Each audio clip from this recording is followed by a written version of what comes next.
폴란드 공식 방문을 마친 윤석열 대통령이 우크라이나를 전격 방문해 볼로디미르 젤렌스키 대통령과 정상회담을 가졌습니다.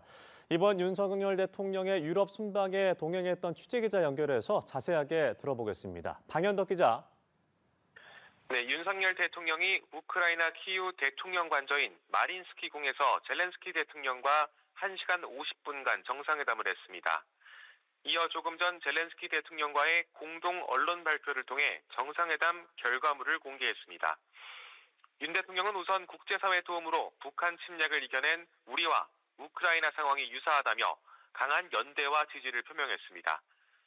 이어 안보 지원, 인도적 지원, 재건 지원을 포괄하는 우크라이나 평화연대 이니셔티브를 추진하겠다고 밝혔습니다. 구체적으로는 젤렌스키 대통령이 추진하는 평화공식 정상회의에 적극 참여하고 군수물자를 더 큰 규모로 지원하겠다고 했습니다. 인도적 지원 액수도 작년 1억 달러에서 1억 5천만 달러로 늘리고 재정 지원도 하겠다고 했습니다.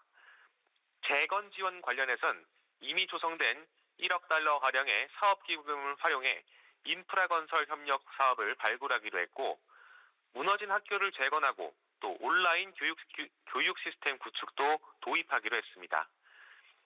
윤석열 젤렌스키 장학금을 신설해 우리나라에서 공부하는 우크라이나 대학생들을 지원하기로 했습니다. 윤 대통령은 우리의 한강의 기적처럼 드니프로강의 기적이 이뤄질 거라고 강조했습니다.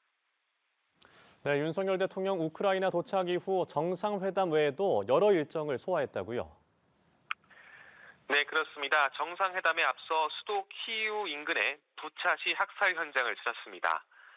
피해 현장을 둘러본 윤 대통령은 이어 추모 공간에서 안타까움을 밝히고 인근 성당도 방문했습니다.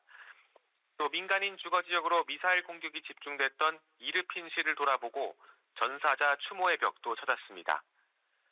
회담에 앞서 전쟁의 참상, 아울러 민간인 학살의 현장을 직접 눈으로 본 겁니다. 다만 대통령실은 이런 일정들과 비살상 무기만 지원한다는 원칙은 별개의 문제라고 밝혔습니다.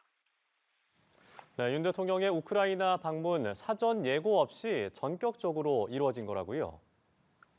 그렇습니다. 이번 방문은 젤렌스키 대통령의 초청에 따른 겁니다. 앞서 히로시마 G7 회의에서의 첫 정상회담, 또 젤렌스카 영부인의 방 한때의 친서 전달 등을 통해 물밑 논의가 된 걸로 보입니다.